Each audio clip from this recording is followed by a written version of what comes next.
just me and my guitar.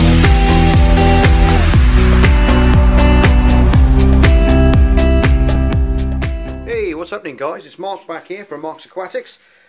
Today's little episode is going to be about the Aquascape 130. All the carpeting plants have covered brilliantly now, and some are getting a little bit out of control. So we're going to have a little bit of a trim back today, and we can talk a bit about the tank as well, while we go about the business of cleaning it up. And we've got the little path there through the middle, which the Amano shrimps have gone and dragged all that media into the middle there from out and around and in amongst the rocks, the rockwork there, and covered it all up again. So we're going to clear all that across the front here as well. We'll actually siphon that out, and I'll remove that and I'll put it into something else in the shrimp room, I think. But for now, I think what we're going to do is we'll have to cut some of the graminifolia back, which is the carpeting plant you can see all around the place. We've got some babies, dwarf babies tears up in the rockwork here as well. We've got an Amano shrimp female there, up there. If you can see her, she's going to be, all her ovaries are filling up now, so she's filling up with eggs, and she'll deposit them down into her swimmers pretty soon, I would have thought, within the next couple of days. So all the female Amano shrimps that are in the project in the shrimp room have all come from this system. I bought 6 originally, all as very tiny babies, and they've all grown. And on the last Amano shrimp project, number 4 I think it was, where they hatched, and we didn't have a very good hatch rate, I actually put that female straight back into this system here, into this aquascape, and overnight, I don't know if you can see down there, but she shed, and now she's full of berries again, and she's back in the tank. So she's so we got 3 pregnant Amanos in there now, which is good. So the next time we have a good hatch, hopefully it'll go a bit better, and we'll have 2 hatching around a similar time, so we'll have a lot more fry to transfer over to the other tank. But this is where they all came from originally. They all grew up in this tank. I've got a little gold stripe one up the top here. Not 100% sure of the name of that one, but if you look above, there's a big Amano. I'll just zoom in for you a minute. You can see the bigger, they're near enough right together, and that's a little female as well, but she's a lot smaller, and the other ones have outgrown her quite quickly. So yeah, that's what's been going on there with the Amano shrimps. I was just going to say I had a couple of questions from the viewers about the rockwork and how I've stacked it up like that and it's not going to collapse. Reason being, underneath all that lot is 2 huge rocks underneath. So I've built that up from the base first, right onto the bottom of the tank, onto the glass. I put a very fine bits of, I've got some of these little bits of foam which I've put down first, and I'll put the rock edges on that to stop it scratching the tank at the bottom, obviously putting added pressure on certain points on the tank. And then what I've done is I covered all that around. I covered it all around underneath there then. You imagine there's a big stone underneath there and a big stone underneath there. And then what I did is I used the volcanic rock, which is the bigger, redder rocks you can see, which is crushed volcanic rock, and I put that then all the way around. That covered all around the stones, and then I built all that on top of the stone, off the top, and then I just put a couple of inches of the JBL aqua soil on the top, just for a media for the plants to take a root and to get hold in. But that way you get a lot of water flow through the bottom, through the volcanic rock, and it stops you getting that stagnant water, because it can still move through there, and the roots can go through, and the roots will oxygenate the underneath the soil as well. So that's how it keeps it nice and healthy. I've stopped the CO2 on this tank as well, just to see what happens, because they're not really, I mean, I know the dwarf baby tears can be quite demanding with light and CO2, they do their best, but it's been running now for probably a month without any CO2.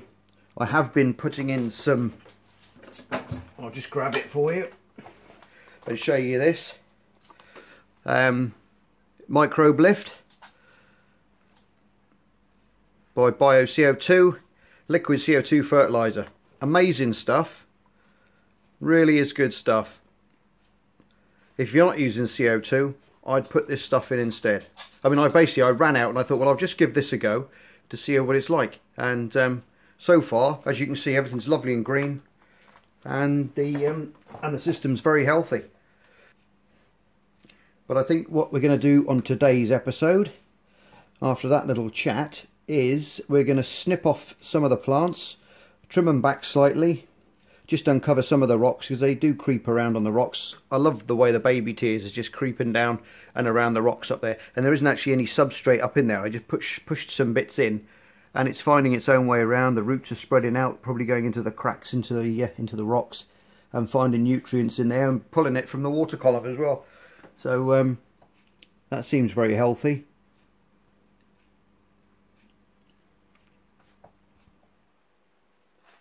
Yeah, we're going to take off some of the loose bits that you can see around here. Maybe just trim around the rock work. Just open the rocks up a little bit there. Maybe take that piece out there, because that's the Amano shrimps keep going underneath it, and they're slowly, because they don't put big roots down. They tend to just creep along, put more out, roots out, and then like sprout out like this, and they keep growing along the top of the substrate. They do go in a little bit, but they can be easily dug out. And the Amanos are like little bulldozers. They dig around under all sorts trying to find things to eat, and they've uprooted that bit there. So I might move it and push it right in the back there. There's a bit of a gap up here at the back, which I might take it up and push it in there, and then that'll start growing in amongst the rocks, which will look quite nice. We've got some hair grass in there as well, but that's not doing as well as all the other plants for some reason, and it's quite an easy one to grow, but for some reason it's doing okay in some areas. But in other areas it's not doing very great at all. So we'll have to look into that and see what's going on there. The ram's horn snails are keeping the rocks nice and clean, with the little ottocinclus as well. I've got 4 of those in there still. We did lose one, but now we seem to have a nice little balance in there now. So everyone's got some supply. I do put algae wafers in there for them once a week as well. That'll just supplement their diet and keep them fit and healthy. You can see one along the bottom of the tank there, oh, there he is, having a munch on the glass, keeping it nice and clean. But we're going to remove all that today, and they do like a good stir up in the tank, especially the endlers, because it uproots all kinds of stuff, and they can pick it away at it as well. So we'll take the other sheds out. I noticed another shed up there as well. There's 2 sheds, so we'll remove those. We're going to trim up around all the stones, give that a clear up, and then when I've got back, I'll do all that, and then when we come back we can have a chat about what we've done. And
Hey, welcome back guys. Well, we're all done. We've trimmed the plants, made sure they're all nicely shaped up again, took all the long bits off.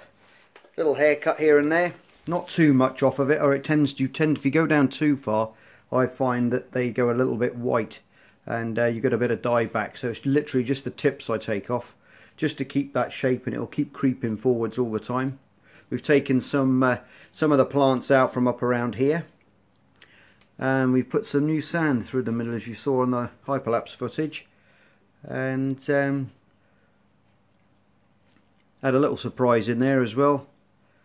I'll show you that in a minute.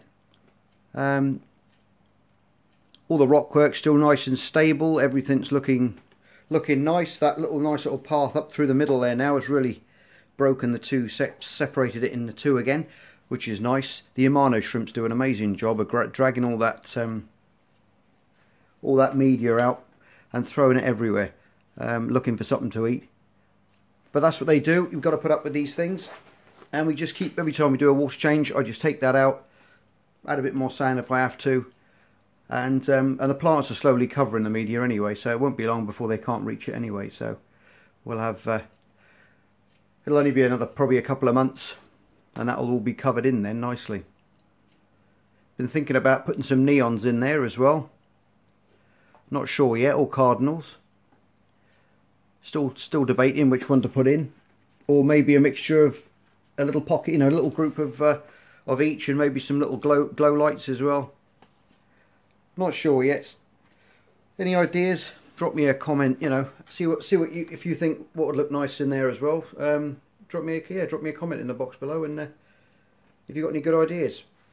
As long as it's nothing like piranhas. Okay. The autocinclus are doing well. We've still got 4 of them chaps. You can see 3 on the glass and 1 on the rock. Down there, there's 1 on the rock there, and there's 3 on the glass on the front. They're all doing really well. Nice little chunky bellies on them. Like I said before, I did put an algae wafer in there now and again just to supplement their diet, because they're not going to get that much in there because of the ramshorn snails in there as well. Well, that was a nice surprise. We got 2 little baby endlers out of the tank when we did the water change. And I think I'm going to put them into one of the orbs in the where the tadpoles were, I think, and bring them up in there. Whether, you know, until they're a little bit bigger, and then we'll put them back into the aquascape then. So that was nice to see those 2 little fellas pop up. Easily netted them out and put them in there so you could have a quick look at them. Right guys, I hope you liked the video. If you do like my videos, please like, share and subscribe. It means the world to me. I love watching that little counter go up one at a time, with new people jumping on board and watching the channel, and the comments that you guys are giving me back is fabulous as well. And as I always say, you're all stars. Look after yourselves, be safe, happy aquarium keeping, shrimp keeping, and all the other hobby parts that we get up to, and I'll see you on the next video. Bye for now. Just me and my guitar.